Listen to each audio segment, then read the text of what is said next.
और मुंबई पुलिस के साथ रिया चक्रवर्ती के क्या रिश्ते हैं, और क्या यही बैकएंड में उनके दिमाग में रिया चक्रवर्ती के जहन में ये चलते रहता है जब रिया चक्रवर्ती लोगों को धमकी देती है, क्योंकि उनको मालूम था कि मुंबई का पुलिस कमिश्नर उनको जानता है, मुंबई के पुलिस कमिश्नर से उनकी दोस्ती है, मुंबई के पुलिस कमिश्नर को वो जो कहेगा वो मुंबई का पुलिस कमिश्नर करेगा। और इस बात की पुष्टि हो जाती है जब अब रिया चक्रवर्ती और मुंबई के पूर्व पुलिस कमिश्नर के बीच में मुलाकात होती है। आखिर क्यों रिया चक्रवर्ती से परमबीर सिंह मिल रहे हैं, उसके पीछे का राज क्या है?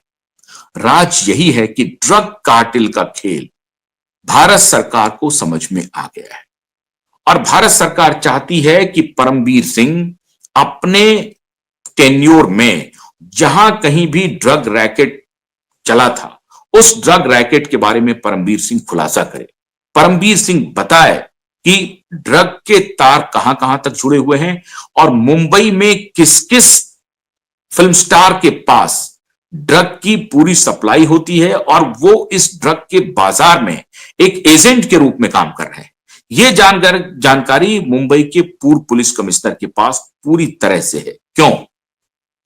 परमबीर सिंह एंटी करप्शन के भी इंचार्ज रहे थे। आपको याद होगा कि उसी जमाने में परमबीर सिंह जब एंटी करप्शन के इंचार्ज थे तो उन्होंने अजित पवार का एक केस जो करप्शन का केस था उनको उन्होंने क्लीन चिट दिया था, और इसीलिए जब अजित पवार से यह बात पूछी गई कि दिशा और सुशांत केस में आदित्य का और उसका, तो उन्होंने वेहेमेंटली डिनाई किया, उन्होंने कहा कि नहीं ऐसी कोई बात नहीं है, तो वो इस बात से डिनाई कर रहे थे। तो ये जो पूरा ग्रुप है जिसमें नेता, पुलिस और बॉलीवुड, इस तीनों का जो कॉकटेल है वो तीनों के तीनों कॉकटेल अभी एक्सपोज होने जा रहे हैं। परमबीर सिंह की कहानी बहुत लंबा नहीं खींचेगी। दिक्कत यह है मित्रों कि इसमें पुलिस और जो जांच करने वाली एजेंसी है वही इसमें इन्वॉल्व है, वही इसमें इन्वॉल्व है। पुलिस के आला अधिकारी जो जिनके ऊपर आरोप लगे हुए हैं वही बचाने की कोशिश में लगा हुआ है। पुलिस के आला अधिकारी जिनके ऊपर आरोप लगा हुआ उनको बचाने की कोशिश में लगा हुआ है। उन्होंने अपने तरीके से बचाने की जितनी कोशिशें थी उन्होंने कर ली और बचा भी दिया, काफी हद तक उन्होंने बचा दिया। अब जो मुलाकात हो रही है, अब किस बात की मुलाकात हो रही है? मैंने बहुत पहले आपको इशारा किया था कि परमबीर सिंह इस केस में एक बहुत बड़े एविडेंस के रूप में सामने आएंगे। अब दिक्कत यह है कि क्या परमबीर सिंह या तो अप्रूवर बनेंगे, वो कहेंगे कि हां उद्धव ठाकरे और आदित्य ठाकरे के कहने पर मैंने सारा गलत काम किया, या वो डिनाई करेंगे कि ये सारी बातें झूठ हैं, मीडिया बकवास कर रही है, जो लोग भी बोल रहे हैं वो सब बात गलत है, मेरी इसमें कोई भूमिका नहीं है। ऐसा कैसे हो सकता है? ऐसा कैसे हो सकता है कि जो मुंबई पुलिस के वो मुखिया हों और मुंबई पुलिस के मुखिया को इसमें पार्टी ना बनाया जाए? इसलिए मित्रों आज का पीआईएल बेहद महत्वपूर्ण था, और इसीलिए यह कहा जा रहा है कि कम से कम मुंबई के पूर्व पुलिस ऑफिसर और बहुत सारे गैंग लीडर्स जो हैं वो खुशी मना रहे हैं कि इस केस के हियरिंग को और कितना प्रोलॉन्ग किया जाए और कितना आगे बढ़ाया जाए। अलग अलग बहाने बना करके अलग अलग तरीके से इस केस को आगे बढ़ाने की कोशिश हो रही है कि इसकी सुनवाई ही ना हो पाए। लेकिन मैं आपको दावे के साथ कहता हूं कि आप निश्चिंत रहिए, इस केस की सुनवाई होगी, किसी भी सूरत में होगी।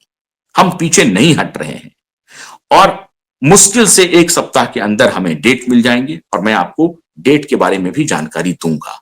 लेकिन परमबीर सिंह और रिया चक्रवर्ती के बारे में एजेंसी भी सजग हो रही है और राजनीतिक हलकों में भी चर्चाएं तेज हो गई हैं, और हमारे जो सूत्र हैं जो हम तक जानकारी दे रहे हैं वो भी बता रहे हैं कि परमबीर सिंह के ऊपर शिकंजा जरूर कसा जाएगा और परमबीर सिंह को को आना पड़ेगा अदालत में। तो अगर वो अदालत में आने से बचना चाहते हैं तो परमबीर सिंह को ये बता देना पड़ेगा सरकार को कि साहब हमारे जमाने में क्या क्या हुआ था, क्या क्या इन द सेंस की दिशा और सुशांत के साथ क्या हुआ था, उस केस में मुंबई पुलिस ने क्या किया।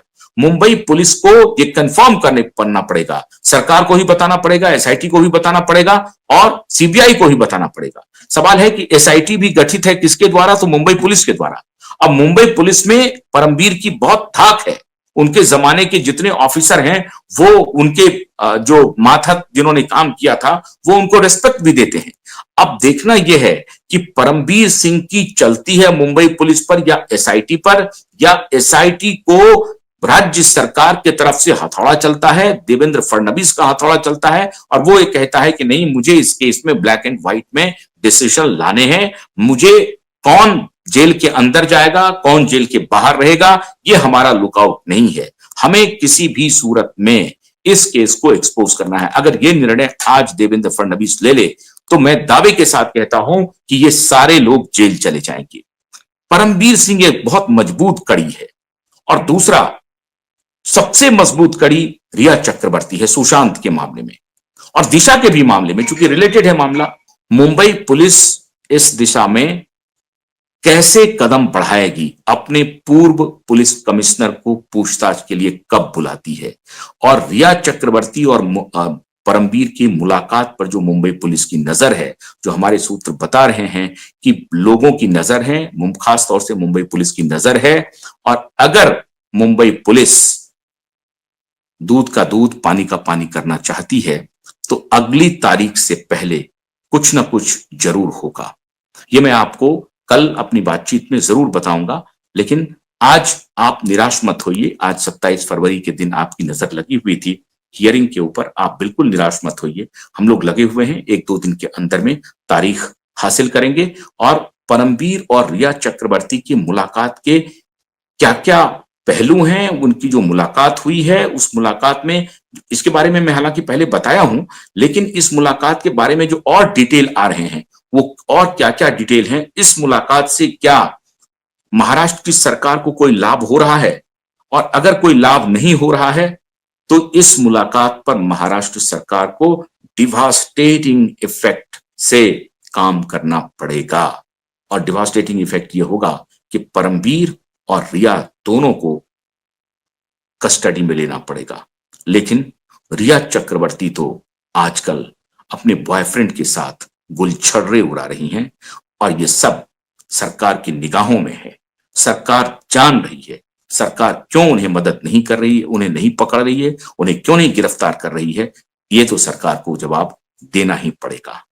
आज बस इतना ही, कल फिर मुलाकात करते हैं। लेकिन आपको अगर वीडियो अच्छा लगा हो तो आप शेयर कीजिए, लाइक कीजिए, क्यूबाइट नेटवर्क को आप फॉलो भी कीजिए, हमारे क्यूबाइट चैनल को सब्सक्राइब कीजिए, अधिक से अधिक शेयर कीजिए। बहुत बहुत शुक्रिया, नमस्कार।